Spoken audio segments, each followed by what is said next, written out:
So చాలామంది students వచ్చేసరికి కొన్ని ఇంపార్టెంట్ విషయాలు తెలియకుండా సో ఏదన్నా పొరపాటున అది అటెండ్ కానప్పుడు ఏంటంటే వదిలేస్తూ ఉంటారు. ఇక ఏం చేసేది లేక మళ్ళీ సంవత్సరం ఆగాల్సి వస్తుంది దాని గురించి ఇయర్లు. సో దానివల్ల ఏంటంటే మీకు బర్డెన్ అనేది పెరిగిపోతుంది. ఇయర్ గ్యాప్ అనేది ఒకవేళ అప్పటికి కూడా ఇదే పద్ధతిలో పోతే దెబ్బ అయిపోతుంది. ఇంతకీ అదేంటి తెలుసుకోవాల్సిన టైం ఇది. తెలుసుకోవాల్సింది ఏంటి ఇప్పుడు చెప్తాను. ముందుగా అయితే ఇంతవరకు ఈ ఛానల్ సబ్స్క్రైబ్ చేసుకున్న వాళ్ళు ఎవరైనా ఉంటే ఖచ్చితంగా సబ్స్క్రైబ్ చేసుకోండి. ఈ వీడియోని అయితే లైక్ చేసి షేర్ చేయండి. మీకు ఏమైనా డౌట్స్ ఉన్నట్టయితే కాల్ మీ 4 ద్వారా కాల్ చేయండి. తెలుగు న్యూ ఎడ్యుకేషన్ టెలిగ్రామ్ ఛానల్లో జాయిన్ అవ్వండి. అయితే ఇప్పుడు సెకండ్ ఇయర్లో కానివ్వండి, థర్డ్ ఇయర్లో కానివ్వండి, అందరూ కూడా ఇంటర్న్షిప్ అని చెప్పేసి, ప్రాజెక్ట్ అని చెప్పేసి, లేకపోతే ఇంకా ఈ కమ్యూనిటీ సర్వీస్ ప్రాజెక్ట్ ఇలాంటివి ఇవన్నీ కూడా చేస్తూ ఉంటారు. అయితే ఇప్పుడు జేఎన్టీయూకే కిందనా, జేఎన్టీఏ కింద, జేఎన్టీజీవి కింద అందరూ కూడా ఇవే ఉన్నాయి కదా.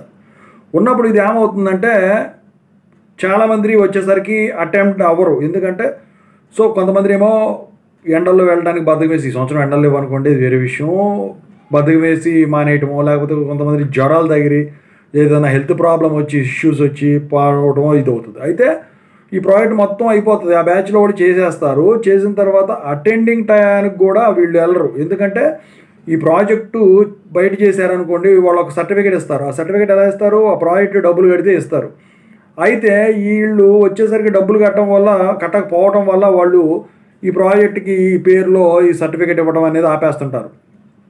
సో ఇక వీళ్ళు ఈ తెలియని నయానోభయాన వదిలేసేసి ఇక మళ్ళీ సప్లీ రాసుకోవచ్చులని వదిలేస్తుంటారు. అప్పుడు హెల్త్ బాగైనా కూడా, హెల్త్ బాగోకపోతే అప్పుడు కూడా అది కూడా చేసేదానికి ఛాన్స్ ఉంటుంది. ఆల్టర్నేటివ్ ఏంటంటే మీరు మీ టీం లీడర్ ఎవరైతే ఉన్నారో వాడితో మంచుకుండేసి మీ ప్రాజెక్ట్లో వాడి డబ్బులు ఇచ్చేసేసి సర్టిఫికేట్ తీసుకురమ్మని చెప్తే మీ చేతిలోనే ఉంటాయి. కాబట్టి ఇప్పుడు మీ ప్రాజెక్టులు, ఇంటర్న్షిప్లు ఇవన్నీ కూడా మీకు సర్టిఫికేట్ వస్తుంది. మీరు అటెండ్ అయినా అవ్వకపోయినా కూడా, మీ హెల్త్ ఇష్యూ బాగోపోయినా కూడా. ఇక వైవా వాయిస్ పెట్టినప్పుడు ఫిజికల్గా క్యాండిడేట్ని కూర్చోబెట్టినా ప్రాబ్లం ఉండదు. ఒకవేళ కుదరలేదు అనుకోండి, అప్పుడు కూడా హెల్త్ ఇది అవ్వలేదు, చక్కగా అవ్వలేదు అనుకోండి, అప్పుడు వాళ్ళతో మీ హెచ్ఓడితో మాట్లాడుకొని ఇది చేసుకోవాల్సి అనమాట. అయితే ఆ సర్టిఫికెట్లు అక్కడ సబ్మిట్ చేస్తే మీకు కన్సర్న్డ్ దానికి మీకు ఎన్నైతే మార్కులు రావాలో, ఎన్నైతే క్రెడిట్స్ రావాలో అవన్నీ కూడా వాళ్ళు వేసేదానికి ఛాన్స్ ఉంటుంది. అట్లని చెప్పేసేసి మీరు వదిలేసేసేసి దాన్ని ఇక నెక్స్ట్ ఇయర్ రాసుకుందామంటే నెక్స్ట్ ఇయరే అవుతుంది. నెక్స్ట్ ఇయర్కి ఆ టయానికి ఏమవుతుందో ఎవరికి తెలుసు. మళ్ళీ జూనియర్స్తో కూర్చోవాలి, తలనొప్పి అంతా ఉంటుంది. అదే మీరు ఫైనల్ ఇయర్లో ఉండారనుకోండి, మళ్ళీ వచ్చే సంవత్సరం థర్డ్ ఇయర్లోనో సెకండ్ ఇయర్లో ఆపారనుకోండి, మళ్ళీ అప్పటి వరకు ఆగాలి, ఒక ఇయర్ గ్యాప్ దొబ్బుద్ది. అందుకని చెప్పేసి మీరు ఎప్పుడు కూడా ఒకవేళ కుదరని పక్షంలో ఈ ఆల్టర్నేటివ్ వేస్, ఇదేంటంటే పెద్దగా ఫ్రాడ్ చేసినట్టు ఏం కాదు. అది పెద్ద హెల్త్ ప్రాబ్లం అయినప్పుడు ఏం చేస్తారు, ఎందుకంటే మీ చేతిలో ఉన్నది కాబట్టి మిడ్స్, ఇంటర్నల్స్ ఎలా చేస్తారో ఇది కూడా అలాగే.